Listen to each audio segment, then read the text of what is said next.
James Bond.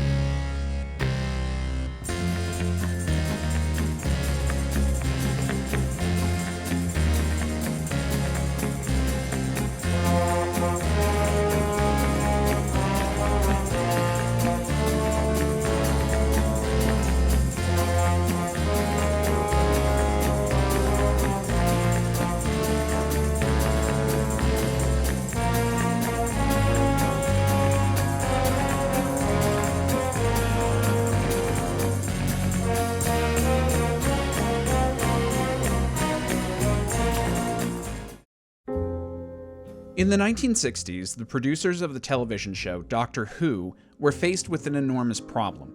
William Hartnell had defined this brand new icon, but he clearly could not keep going on as the Doctor, and so recasting needed to be considered. Thing is, most of the audience were children and families, and the question was, would they be willing to accept someone brand new in the part? Patrick Troughton took over and proved most assuredly that there was a bright future. Through the concept of regeneration, there was a built-in story reason as to why the Doctor could be recast, have a brand new personality, and yet they're still the same person, just with a new face. So what does this have to do with James Bond?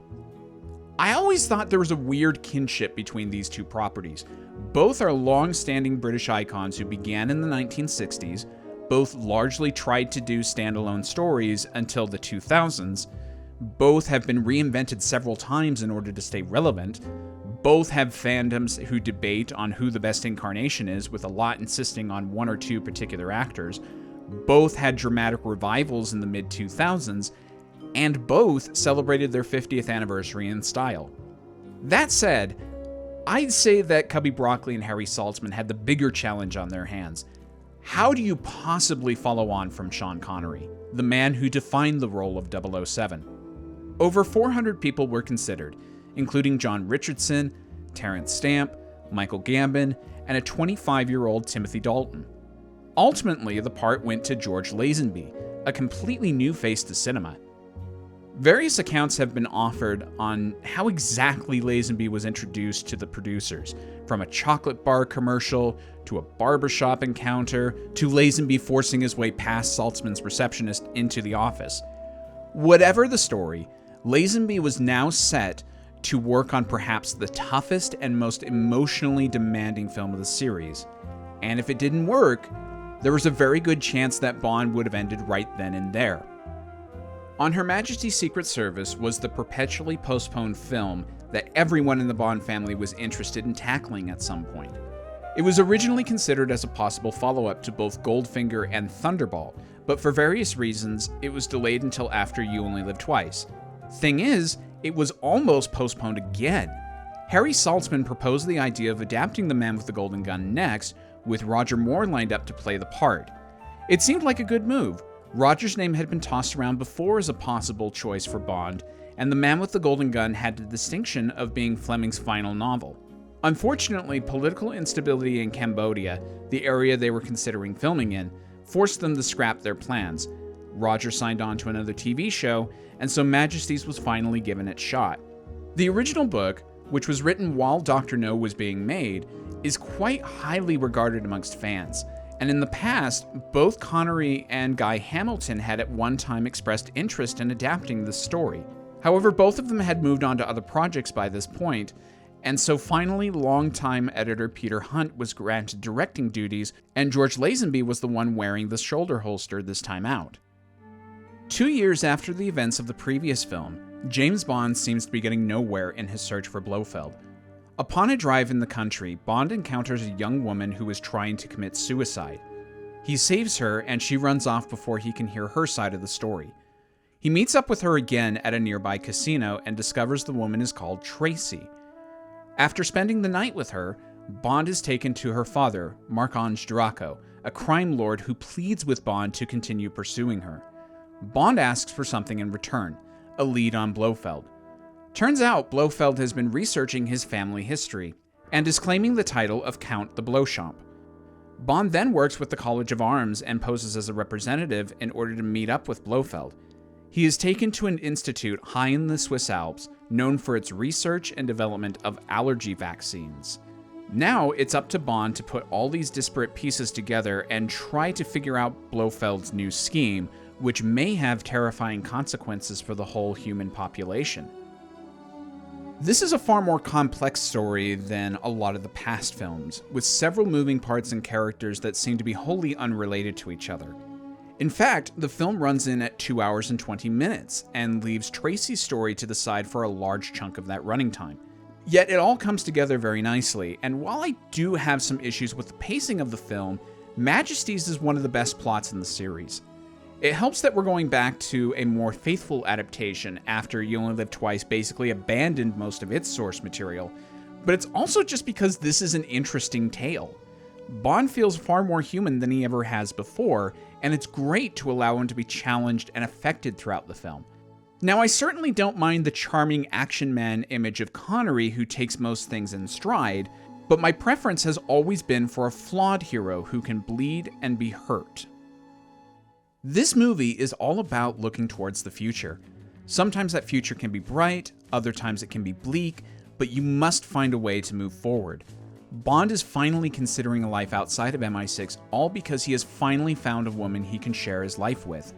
I'll get to how Tracy ties into this theme a little later, but she is also grappling with a path forward. This film is set at Christmas time, a part of the year where people take stock of their lives and prepare for the prospective year. This may have been intentional, but it very well could be a coincidence that the story with this thematic coding is the film where the producers have to prove to the world that James Bond is bigger than any one man. Granted, Sean Connery casts a big shadow, but I'd like to think the character of James Bond is a role much like Sherlock Holmes. Many different actors can come in and offer their own interpretations.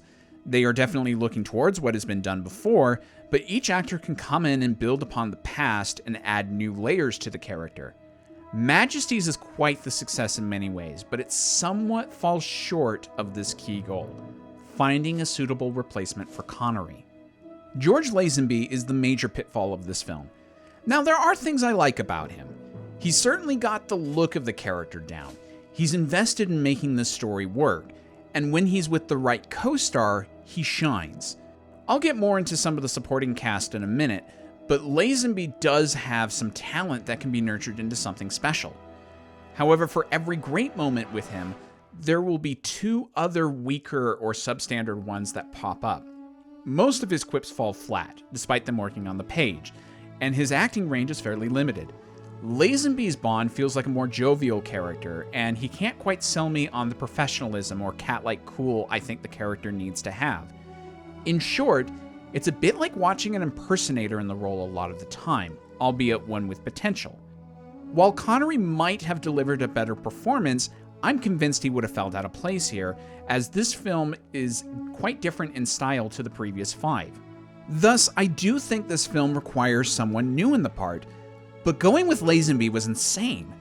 I get that the producers were feeling enormous pressure.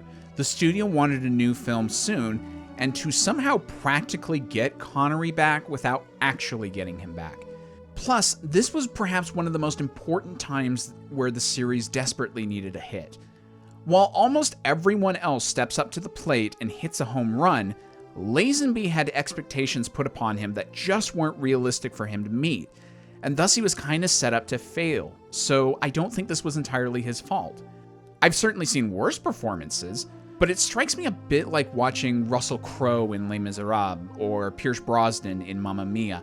These are clearly talented people who could have made something of their part, but they were just wrong for the type of film that they are in. Had Lazenby been in another standard Bond film like The Man with the Golden Gun or A View to a Kill, he might have gotten away with this performance, but not in this one. It's a shame because, like I said, the rest of the cast is wonderful.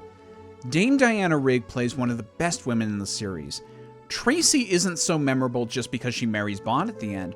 She's memorable because she has a large part in the story and is a compelling character in her own right. She's a person who's at the end of her rope.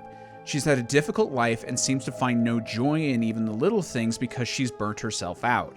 She doesn't believe she has a future, and so she lives each day like it's her last. At the beginning of the film, she's about to end her life and just float away without making any kind of mark on the world. Through her encounters with Bond, she finds a kindred spirit who also lives each day like it's his last, but he makes each of those days count. Plus, both are versed in the dangers of the business, and thus they are drawn to each other. Bond loves her free, individualistic spirit, and so it's understandable why he thinks he'll never find another person like her. The tragedy at the end isn't just that Bond is robbed of the only other thing he may have found purpose in than his job, it's that Tracy is robbed of the most precious thing she can think of, a future. It's heart-wrenching, and I love that while Majesty's is still a classic Bond film through and through, it's a film with an extra layer of character that the filmmakers sought to get right, and I think they succeeded. It'll be quite some time in the series before we get to see another film reach beyond being just a great standalone Bond film. Telly Savalas is exactly the kind of villain I love from this series, from the megalomaniacal group. He's fiercely intelligent and even leads his own men into battle.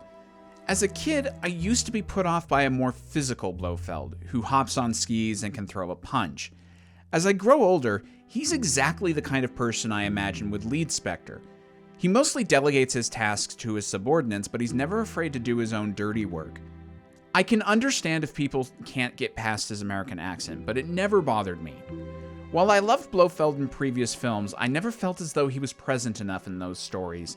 And when we did finally see him, I wanted more of him. Here we get both the unseen mastermind and the physical menace. It's pretty terrific. My favorite scene with him is when he explains his plan to Bond. I guess I'm just a sucker for these kinds of scenes, as they tend to be a highlight for me in the other films as well. I'm also really enamored by the visual symbolism of Blofeld operating from Piz Gloria. In various mythologies and religions, the reigning god rules from on high, and yet it is Blofeld, the devil incarnate, that is above the people and seeming to serve a noble cause while he plans their destruction. It's a very nice touch, and a variation of it is used in Moonraker, which I like there as well. Except here, it's a more picturesque setting, and because the film takes place over a joyous season like Christmas, it's a better fit for me. Gabriel Verzetti does a fine job with Marc-Ange Draco. He's not quite in the same league for me as Karen Bay or Felix Leiter, but he contributes some warmth and charm to the film. He does have a rather outdated and sexist view of his own role as a father, but I'm actually okay with it here because the film itself doesn't seem to espouse that same view of Tracy.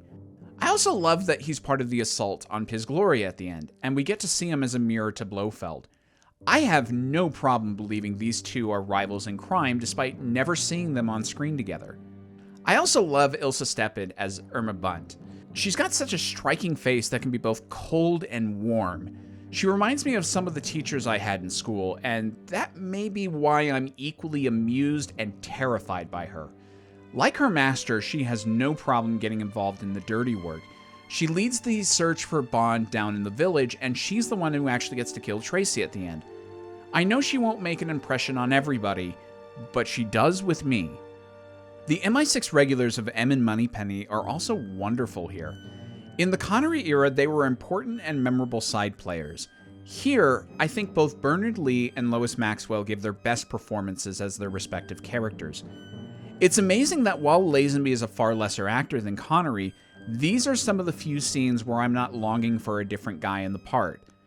Moneypenny also finally gets to play a small role in the story, as she's the one that makes Bond's resignation a request for 2 weeks leave, and it says quite a lot about what Bond means for both of these people. Peter Hunt does a fine job directing, with most of the departments giving their all. The action is spectacular, and that's thanks to both the stunt workers and the cinematography. The punches hit hard and feel their weight. Plus, we've got some great scenarios here. Skiing has become something of a staple for these films, and yet I feel like they were never done better than here in Majesty's. The choice to have Olympic skier Willie Bogner Jr. hold the camera on the ground level and have Johnny Jordan up in the air was a masterstroke, and it results in some of the best action the series will have until the 1980s. We get to marvel at these amazing locations with Jordan shots and then feel right in the thick of things with Bogner's material. The combination is breathtaking, and I'm still amazed how well these sequences hold up after 50 years. John Barry has always been a reliable hand in these productions, but he happens to turn in one of his best scores here. After re-listening to the Barry soundtracks, I've noticed that he tends to reserve the Bond theme more than most composers and let his original material carry most of the work. Here, I get the sense that Hunt may have asked him for more of the Bond theme throughout, and yet it never feels out of place. The choice to have synthesized bass with the orchestra gives the score both the energy and the style that a Bond soundtrack should have, and I sorely miss this technique.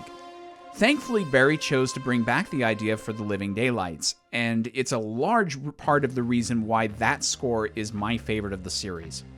Plus, Barry had the best secondary action piece the series ever got, the main theme. The second that bass starts up, I get giddy, and the muted alpine horns add a sense of heroism. I've gotten some criticism for not placing the theme in my ranking of Bond theme tunes. While I stand by my choice to leave it out, I can offer some consolation to the disappointed. It would have been top tier alongside You Know My Name and Diamonds Are Forever. Finally, Barry gets a beautiful piece to underscore the romance. We Have All the Time in the World is perfect for crystallizing the emotion of their relationship in a passionate way, and I can't listen to the song without being thrust right back into the scenes with Tracy and Bond. That heavy identification of the music with these characters is the reason why I have a tough time with the song coming back in No Time to Die, whereas I'm fine with the main theme being used in the scene with Bond and M on the Thames. Overall, this score is what I think of when I have to think of a 60s spy score, and I know I'm not alone in that. Brad Bird wanted John Barry to compose the music for The Incredibles, but ultimately that ended up not happening. Instead, Michael Giacchino offers a very Barry-esque score, and a remix of Majesty's theme was used in several of the trailers. If I have one problem with the production, it's the editing. Sometimes it really serves its purpose, and at other times it feels too choppy and rushed. I get the feeling that this was a stylistic choice on Hunt's part. He likes to use editing to inject excitement into the footage, and this film feels like a Hunt movie through and through. While I'm glad that he definitely got enough footage for the film, unlike Terrence Young, the quick editing and some odd shots here and there are pretty distracting. John Glenn is the credited editor of the film, and yet I feel like Hunt had one hand on the wheel in the editing room. If you compare Majesty's with Glenn's other editing jobs on The Spy Who Loved Me and Moonraker, it feels very scattered. Beyond the quick cutting, I also question Hunt's choice of placing beats. This film really drags in the middle where Bond is impersonating Sir Hilary Bray. It's weird because the first 50 minutes are great and the last hour is great, but there's a good half hour where the film seems to slow to a crawl. It feels interminable. Watching this film again, I noticed a lot of effort being made to convince you that Lazenby is the same man as Connery, like with the reminiscence scene in Bond's office, the main titles playing images and clips from past films, Moneypenny's line "Same Old James," and the notion of Bond having a crusade to track down Blofeld. Yet Majesty's contains perhaps the biggest continuity error of the entire series. In the last film, Bond and Blofeld had met up finally, and it was a big deal. Yet the two of them meet up again 2 years later, and it takes a day or two before Blofeld finally recognizes Bond. Now, I know why this happened. The producers usually take these films one at a time and don't really concern themselves a lot with preserving continuity, and this kind of comes back to bite them again in the next film. Plus, the filmmakers wanted to closely adapt the novel, and On Her Majesty's Secret Service originally came before You Only Live Twice, so that was originally not an issue. I have also heard that the filmmakers were considering adding a line about how Bond got plastic surgery in between films, which would have made sense, I guess. I'm glad the plastic surgery notion got dropped, as that would have only have taken you so far in carrying on with more films before you'd have to acknowledge Bond's perpetual youth. So how do I reconcile this continuity error? The truth is, I don't.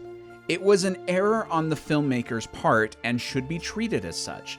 It doesn't bother me as a casual viewer, but it does bug me as a fan invested in the series. I'm still clueless on how to resolve this issue in a satisfying way, but then again, it's not like the series is going to make a point of maintaining a strict continuity. I mentioned a few reviews ago the codename theory.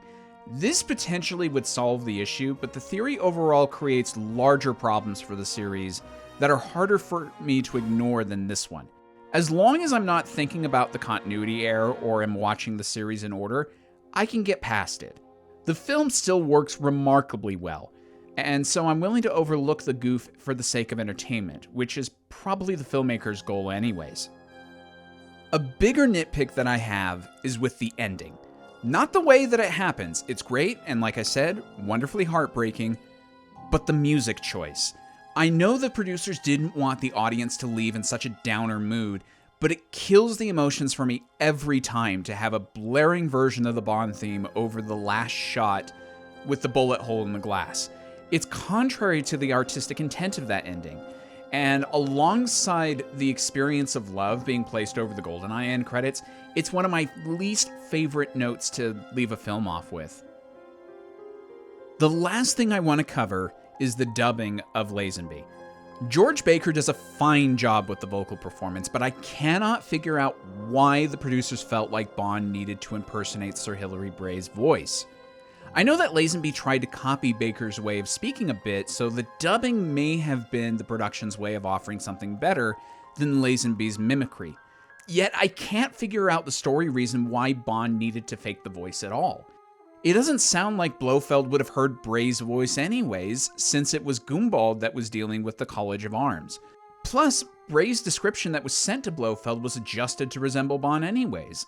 So unless we're operating on Clark Kent disguise rules, I don't see the point of this. But if you do, please leave me a comment and let me know. In a lot of ways, On Her Majesty's Secret Service feels like a soft reboot. In the same way that I described Dr. No as a pilot film, I'd almost describe this one as feeling like a second pilot for the series. It reinvents itself in a way that's true for the films, while also being its own thing. And that's why I think it stands out from the rest of the franchise. It feels so singular in a way that the other films do not. Despite middling reviews and a poorer box office reception than You Only Live Twice, the series continued onwards. And in the next few entries, both Sean Connery and Roger Moore would get their chances to re-establish Bond's place in cinema. For the longest time, Majesty's was regarded as the black sheep of the series, and while the series itself made sure not to forget the film entirely, it was often tossed off by both fans and audiences. Thankfully, time has been very kind to this film, and it's now often regarded within the fan base as one of the very best entries.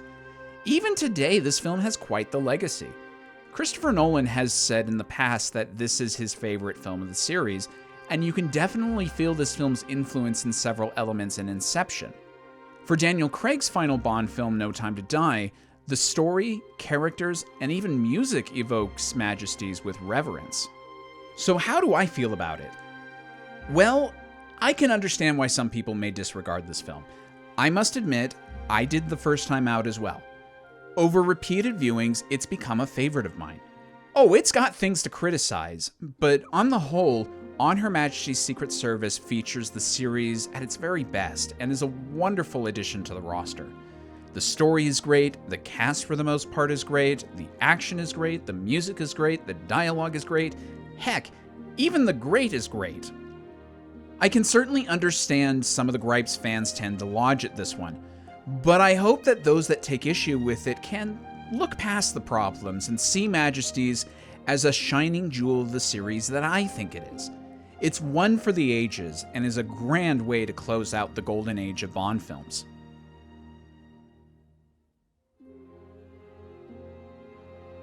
George Lazenby is often just mentioned as either the one-off Bond or the worst of the Bond actors.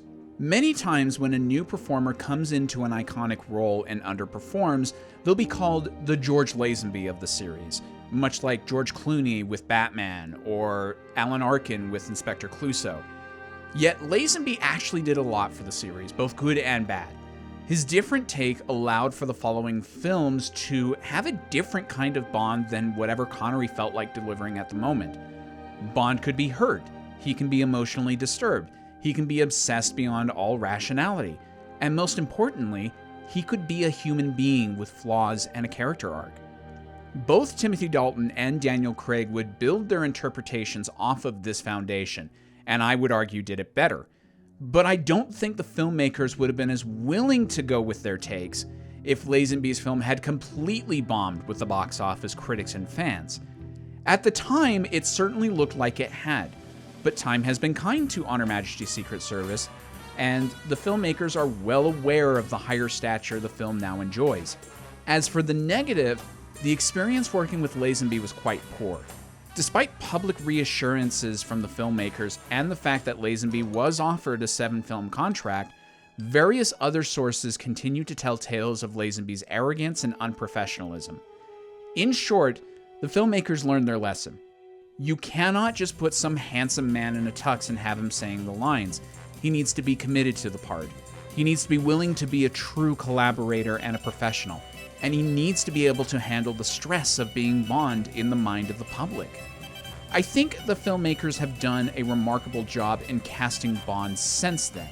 While many are considered, few are chosen, and those that are phenomenal actors who have all brought something to the role. Whatever their personal experiences were and how they feel about hanging up the holster, all of them speak fondly about the character himself. So even if Lazenby's performance was a mixed bag and he's often put at the bottom of best Bond ranking lists, I believe he too has contributed in an undeniable way to the legacy of the character and should still be considered a positive addition to the series.